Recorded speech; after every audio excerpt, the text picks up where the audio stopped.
बात है कि हमारी जो संस्था है उसके जो चारों ट्रस्टी हैं, वो चारों ट्रस्टी जो है वो अंग्रेजी के ज़्यादा जानकार हैं हिंदी के कम हैं, लेकिन हिंदी में रुचि बहुत रखते हैं। और चांस की बात है कि चारों के चारों जो है वो शर्लॉक होम्स की कहानियों के, इंग्लिश कहानियों के बड़े प्रेमी थे। तो उन्होंने ये सोचा कि हम हैं तो इसका कुछ ना कुछ हिंदी में अनुवाद करवाया जाए, और उन्होंने उसके लिए मुझको ये कहा कि आप इसका जो है कुछ कहानियाँ चुनकर इनका हिंदी में अनुवाद कर दीजिए। उस समय मैंने हाँ कर दिया बड़े आसानी से। मुझे लगा चलो अच्छा एक किताब बनेगी इस बहाने। मुझे पता नहीं था कि इतना टेढ़े काम को लिए मैं हाँ कर दूंगा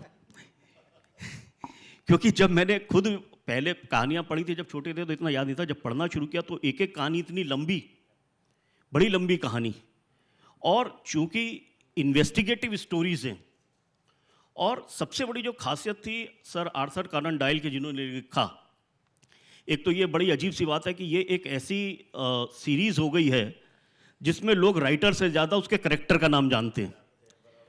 लोग सब बोलते हैं शर्लॉक होम्स की कहानियाँ, आर्थर कॉनन डॉयल की कहानी कोई नहीं बोलता इसको।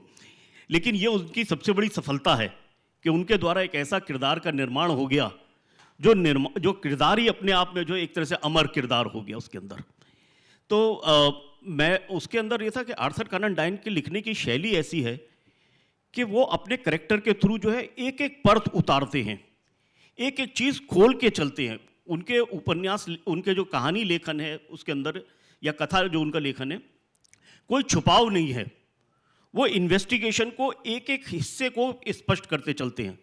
तो जब आप उसका अनुवाद करना शुरू करते हैं तो आपको ये तो जो कथानक है, कथा है मूल, उसका तो ध्यान रखना पड़ता है, लेकिन ये भी ध्यान रखना पड़ता है कि इन्वेस्टिगेशन का कोई भी हिस्सा छूटे ना, क्योंकि वहां पे फिर गैप आ जाएगा।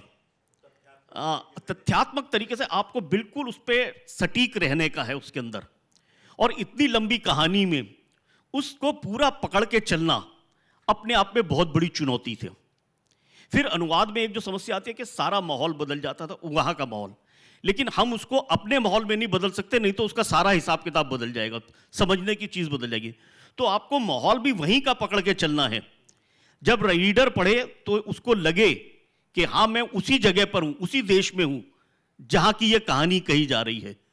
तो उसको भी, क्योंकि अक्सर ऐसा होता है जब हम अनुवाद करने लगते हैं तो हम उसको अपने में ले आते हैं, अपने देश के हिसाब से ढालने की कोशिश करते हैं। लेकिन ये कहानियां ऐसी हैं जिस तरह से लिखी गई है कि अगर हम इनको अपने देश में ढालने की कोशिश करते और शर्लॉक होम्स को शरद राम करके उसका अनुवाद करने की कोशिश करते तो इसकी आत्मा ही मर जाती पूरी की पूरी।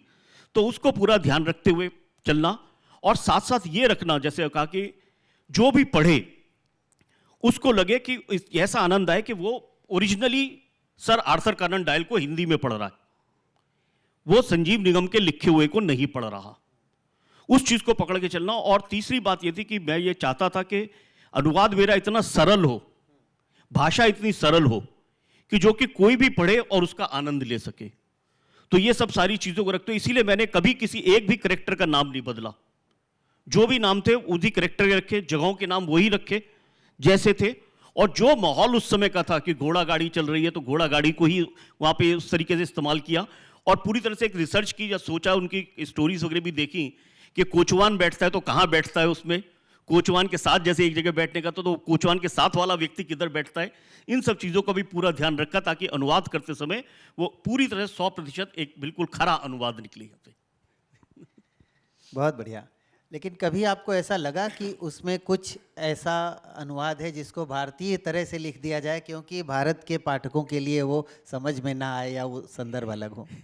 नहीं, ऐसा तो मुझे नहीं लगा, क्योंकि मैंने कहा ना कि उसको जो मैंने अपने अनुवाद की शैली रखी बहुत सरल भाषा में और सरल वाक्यों के प्रयोग से उसको कोशिश की, तो जिससे कि वो हमको पढ़े तो हमको अपनी ही लगे, उसमें करेक्टर्स वगैरह का अलग ना लगे और उसको लगे कि हमारी ही अपनी है।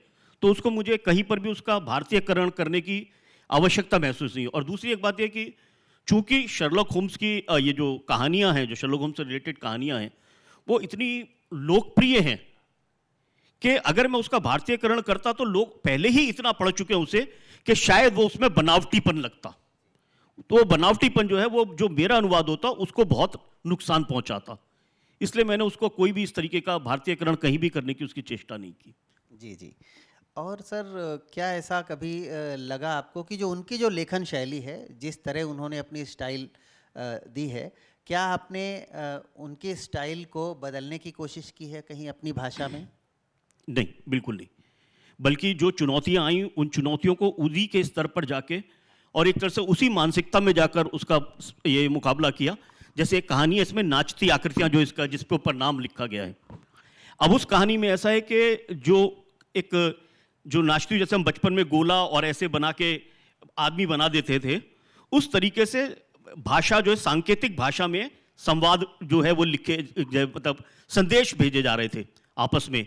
जो उसका कह सकते हैं जो विलेन था, उसका करेक्टर है, और हीरोइन जिसको कह सकते हैं जो उस कहानी की है, उसके बीच में हीरोइन को वो धमकाने के लिए अपने इस तरह से संदेश वहां पे उसके मैदान में लिख देता था, संकेत बनाकर। अब वो संकेत जो थे, वो उन जो आकृतियां बनी हुई हैं, वो आकृति एक संदेश दे रही है कि मीट मी आफ्टर दिस, इस तरीके के संदेश हैं।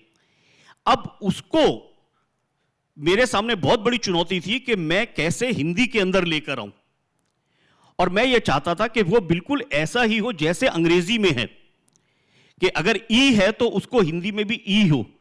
जो संदेश जा रहा है वो संदेश वैसे ही जाना चाहिए जिसके अंदर। तो उस तरह की चुनौतियां थी, तो तभी मैंने भी कोशिश की पूरी कि इसको इसी तरीके से बदला जाए कि जिससे कि इसकी मूल भावना में, इसके संदेश में जरा सा भी फर्क ना आए। और अगर मुझे जरूरत लगी तो मैंने कई जगह पर वहां पर वो जो संदेश थे उसको अंग्रेजी के अंदर ही ले लिया, क्योंकि अल्फाबेट से लिखने थे, ई ए ऊ, तो वो तो हिंदुस्तान में सब जानते हैं, ताकि लोगों को मूल कहानी के अंदर कोई फर्क ना लगे, और हिंदी की प्रकृति को बनाते हुए भी लेकिन अंग्रेजी की ही चीज सामने आए उसके अंदर। उस कहानी में मैंने देखा है कि सारी एक तो आकृतियां बनी हुई हैं, हर जगह हर संदेश जो अपराधी दीवार पर बनाता था, तो उन सारे संदेशों को किताब में उसी तरह दिया हुआ है। और उसके बाद हिंदी में अनुवाद करते समय वो अक्षर जो हैं, उनके चित्र जो इमेजेस हैं, वो स्क्रिप्ट में डालना कम से कम 1887 में तो बहुत कठिन रहा होगा जब हमारे यहाँ छापा खाना बहुत उस तरह से नहीं था। उसके कैसे टाइप बनाते होंगे, कैसे उसको उन्होंने तैयार किया होगा, बड़ा कठिन काम रहा होगा। बहुत बढ़िया। एक चीज़ मुझे बताइए सर कि ये 56 कहानियाँ हैं उनकी, तो उसमें से ये 7 कहानियाँ आपने कैसे चुनी? आपका क्या कोई क्राइटेरिया था या जो आपको अच्छी लगी? ये बात सही है कि आप चाहते तो छोटी कहानियाँ भी चुन सकते थे। एक कहानी 50-50 पेज की है। 200 पेज से ज़्यादा की ये किताब है, 7 कहानियाँ हैं सिर्फ इसमें। आप बिल्कुल सही बोला कि 7 कहानियाँ इतने सारे हैं, कुल टोटल इतने सारे पेजेस हैं उसके अंदर। मतलब जो चुनाव करना था वो तो मेरे सामने कोई था ही नहीं। पहले काफ़ी सारी कहानियाँ पढ़ी इंग्लिश के अंदर, और उसमें पढ़ते समय लगा कि ये कहानी को लिया जाना चाहिए। तो कुछ जैसे नाचती आकृतियों का रहस्य मुझे इसीलिए एक चुनौतीपूर्ण लगी कि उसमें भाई आकृतियाँ हैं और आकृतियों से संदेश है, तो लोग जब पढ़ेंगे तो मज़ा आएगा कि किस तरीके से संदेश दिया सकते हैं। एक कहानी इसमें ग्लोरिया स्कॉट है जो हमने की, वो खास तौर से इसलिए की क्योंकि वो एक तो उनकी पहली कहानी थी, और उस कहानी की विशेषता यह है कि उस कहानी में आर्थर कॉनन डॉयल ने अपने पात्र शार्लक होम्स के माध्यम से यह बताया कि किस तरीके से मैं इन्वेस्टिगेशन करता हूं। तो उसके जो उसके टूल्स कह सकते हैं हम इन्वेस्टिगेशन के, या जो वो जिस तरह के थ्योरी को इस्तेमाल करता है, जैसे कि वो एक जगह यह कहता है कि भाई जब आप किसी चीज का इन्वेस्टिगेशन करने जा रहे हैं तो सबसे पहले जो चीज अप्रासंगिक है, इररेलेवेंट आपको लगते हैं जो तथ्य, सबसे पहले उनको अलग कर दो। तो फिर आपको सही डायरेक्शन धीरे धीरे मिलना शुरू हो जाएगा। फिर एक एक पॉसिबिलिटी के हिसाब से देखो कौन सा पॉसिबल हो सकेगा, कौन सा नहीं, और अलग करते जाओगे तो धीरे धीरे आप सही पॉइंट पर पहुंच जाओगे। तो ग्लोरिया स्कॉट को मैंने इसीलिए लिया कि एक तो पहली कहानी, और दूसरे के उसने अपना बताया कि मैं किस तरीके से इन्वेस्टिगेशन करता था उसके अंदर, तो वो एक चीज ली।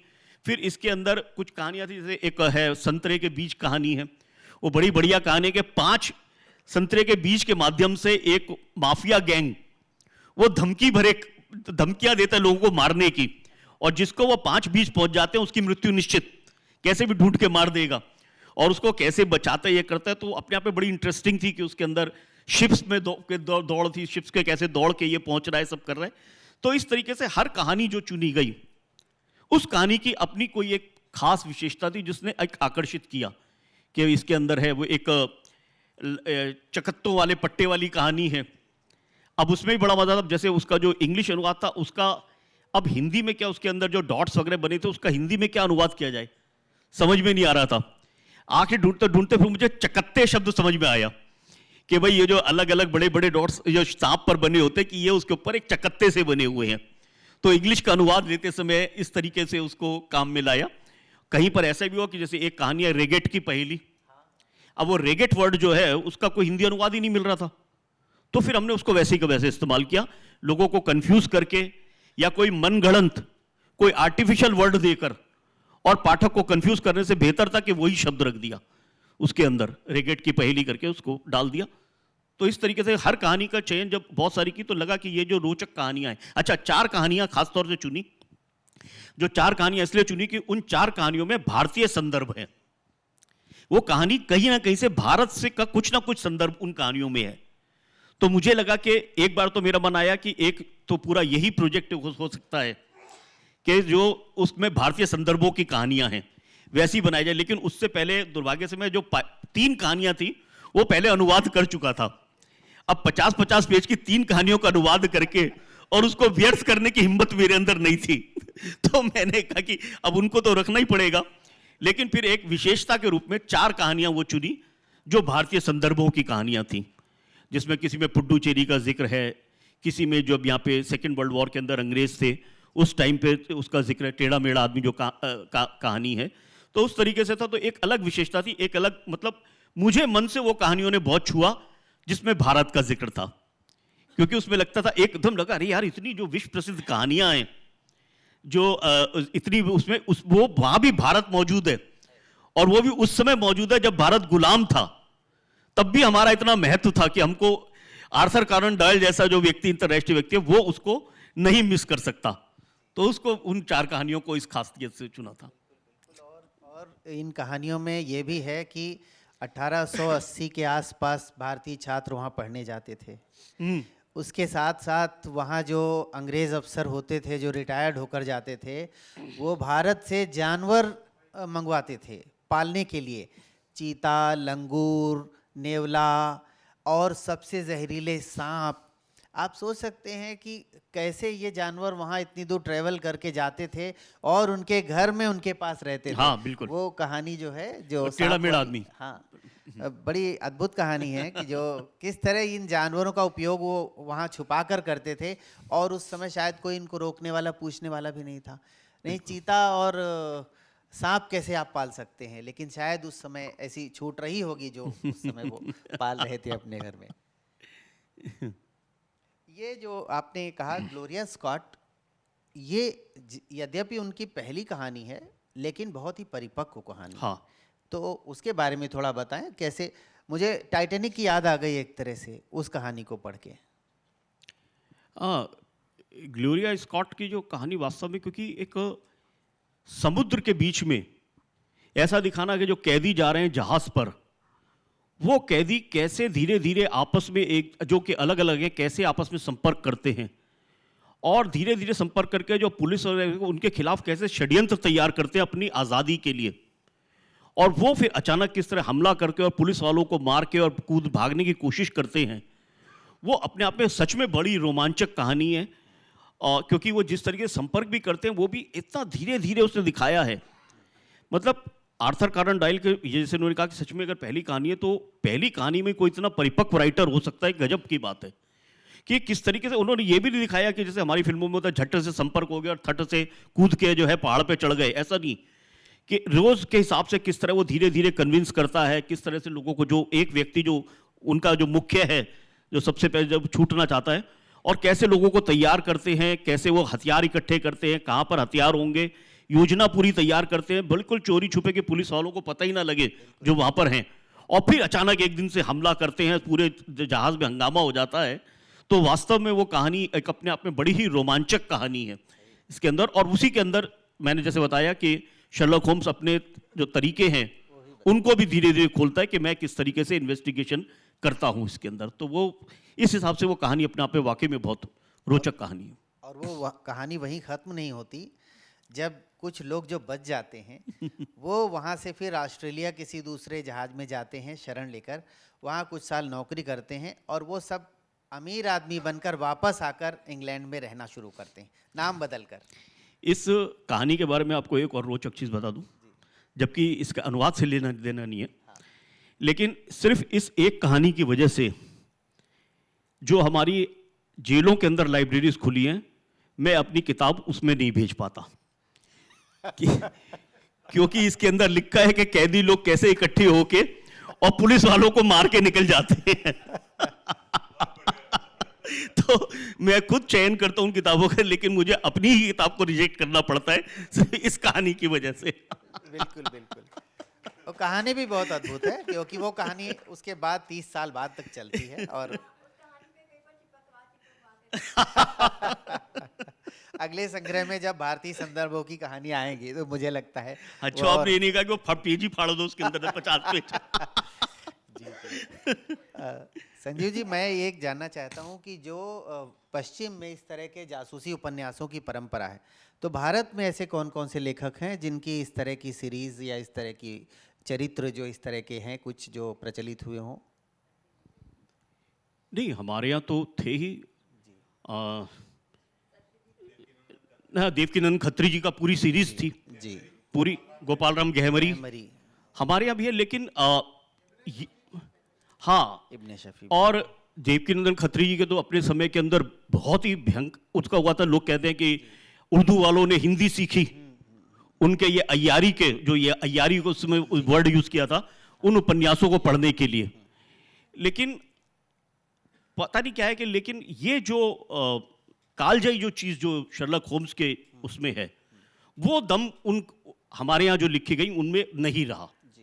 इस तरीके का दम नहीं रहा कि ये आज भी हमें पढ़ते हैं तो उस तरीके से जो प्रभावित करते हैं। शायद इसलिए भी हो सकता है कि वो अय्यारी की जो बातें उन्होंने उस समय लिखी और जो बहुत सारी चीज़ें लिखी वो आज के समय में प्रासंगिक नहीं लगती, आज हमें वो उतनी नहीं आकर्षित करती। आज हम ज़्यादा वैज्ञानिक दृष्टिकोण से देखते हैं। लेकिन यहाँ पर जो भी इन्वेस्टिगेशन इसमें किया गया है, शर्लक होम्स के कहानी में किया गया है, वो आज भी अगर पुलिस वाले करते होंगे तो आपको पढ़ के लगेगा कि शायद आज भी वो ऐसे ही इन्वेस्टिगेशन करते होंगे जो जासूस होते होंगे। तो बड़ा ही एक बड़ा सिस्टमेटिक तरीके से किया गया, इसलिए शायद आज तक वो कहानियां उसी तरीके से हमको आकर्षित करती। जैसे आप ओम प्रकाश शर्मा, कर्नल रंजीत जी, जेम्स हेनरी चेज, जो मतलब बचपन में ये किताबें बहुत पढ़ने को मिलती थी, तो ये एक परंपरा रही है, एक आर्थर कॉनन डॉयल की परंपरा रही है। थोड़ा सा दोनों की के अनुभव के बारे में आप बताइए, आप क्योंकि आप दोनों चीजों से गुजरे हैं। जी, पता नहीं, अगर मैं इसको एक सामान्य पाठक के रूप में अगर इसको देखूं, जो कि बचने जिस बचपन में वो पढ़ी, इस उपन्यास पढ़े और आज इनको चीज़ों को पढ़ा, तो अगर एक शब्द कहूं तो क्वालिटी का डिफरेंस है उसमें। जो लिखने की शैली, जो शब्दों का इस्तेमाल, जिन घटनाओं का प्रयोग को लिखा जाना, उसमें और इसमें ये बहुत बड़ा फर्क है।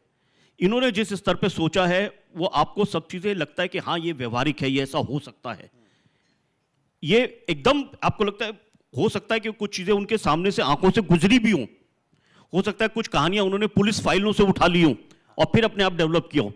तो इतनी जितनी यथार्थ लगती हैं ये कहानियां, उतनी यथार्थ वो चीज़ें नहीं लगती थी। और दूसरा है कि इन्होंने जितना समय दिया है एक एक कहानी को, जितने पृष्ठ दिए एक एक कहानी को उसको बताने के लिए, जबकि ये तो कहानी है, उपन्यास नहीं लिख रहा, जो मैंने क्यों काम किया है, कहानियों पे काम किया है, लेकिन उस पर भी उन्होंने कितने भी पेज, कम से कम पेज लिखना या ज्यादा पेज लिखने की बात नहीं की। जो लिखा जाना चाहिए, जितना लिखा जाना चाहिए, उसमें उन्होंने कोई कंजूसी नहीं बरती, ना कोई आलसीपन किया। तो उस तरीके से ये, अगर मैंने कहा ना क्वालिटी का डिफरेंस है, अगर आप देखें तो वो बचपन में वो चीज़ों ने प्रभावित कर लिया, लेकिन आज की तारीख में शायद हम लोग उस चीज़ को पढ़े, उन उपन्यासों को, तो शायद उस तरीके से हमको पसंद नहीं आएंगी। खड़ी बोली का गद्य जो है वो बहुत धीरे धीरे इसी दौर में परिपक्व हुआ है। तो उस समय बहुत सी विधाओं में लेखन शुरू हुआ था, लेकिन वो परिपक्व लेखन शायद धीरे धीरे चल के बाद में हुआ है। तो वो जासूसी उपन्यासों की परंपरा तो वैसे भी देवकीनंदन खत्री का इतना नाम हो गया था कि बेचारे गोपाल राम गहमरी तो उसी के साए में शायद छिप गए। तो मुझे लगता है कर्नल रंजीत या फिर एजेंट विनोद, इस तरह के जो कैरेक्टर रचे गए हैं पिछले 30-40 सालों में, वो हम लोगों ने पढ़े हैं उपन्यास। और सीरीज़ वाली जो एक बात आती है, जो जैसे कि इसमें ये तो सीरीज़ है पूरी शर्लॉक होम्स की, ऐसी सीरीज़ अगर किसी लेखक ने पकड़ ली तो शायद वो आगे हिट है, क्योंकि हर उपन्यास में अलग चरित्र हैं, तो फिर उसमें वो आनंद नहीं है। जी, जैसे आपने कहा कि पहले आपने टेक्निकल अनुवाद ज़्यादा किए, क्योंकि जब आप खास करके क्रिएटिव किसी उसका जैसे इस तरह का सृजनात्मक अनुवाद करते हैं तो वहाँ शब्दानुवाद की जगह भावानुवाद का ज़्यादा महत्व होता है। तो आई थिंक ये आपका पहला इस तरह का था, या पहले आपने कभी इस तरह का क्रिएटिव किया और वो शब्दानुवाद ना रह जाए, भावानुवाद हो, इस तरह? नहीं, ये मेरा जैसे फिक्शनल जो भी अनुवाद कहें तो ये पहला ही था। तो यहाँ वही कि जैसे जनरली लाइक शब्दानुवाद भावानुवाद, तो ये कुछ इस तरह का कुछ कॉन्फ्लिक्ट इसमें एक बड़ी दिक्कत थी कि इसमें अनुवाद करते समय पूरी तरह से आप भावानुवाद भी नहीं कर सकते, क्योंकि ये इन्वेस्टिगेशन है और उसमें एक एक चरण को आपको पकड़ के चलना है। तो आप पूरी तरीके से जो भावानुवाद हो गया, आपने पढ़ लिया और पूरा अनुच्छेद पढ़ लिया और उसके बाद अनुवाद करें, वो भी नहीं कर सकते। तो आपको एक एक लाइन पकड़ के चलना है और उस लाइन को फिर आपको ऐसे लिखना है कि वो लगे कि जैसे ओरिजिनल लिखा गया है। तकनीकी जो टर्मिनोलॉजी है उसको उसी तरह से लेना है और उसके साथ उन भावों का, उस कल्चर का अनुवाद करना है, क्योंकि उस समय आज से 150 साल, करीब 135 साल पहले क्या खाया जाता था, क्या पिया जाता था, क्या पहना जाता था और कौन सी गाड़ियाँ चलती थीं, इसको पढ़ने पर ऐसा कहीं महसूस नहीं हुआ कि ये भारत में ऐसा नहीं है। जबकि पढ़कर ऐसा पूरा लग रहा, माहौल वहीं का है, लेकिन हमें ऐसा नहीं लग रहा कि ये कुछ नई चीज़ बता रहे हैं, वो देखी हुई जानी हुई चीज़। ये सहजता है इनमें। मेरे ख्याल से हमारी अच्छी बात हो गई है और मैं एक बार फिर से इस मंच को धन्यवाद देता हूँ राजकमल ग्रुप को कि हम लोग, मेरी तरफ से भी बहुत बहुत धन्यवाद।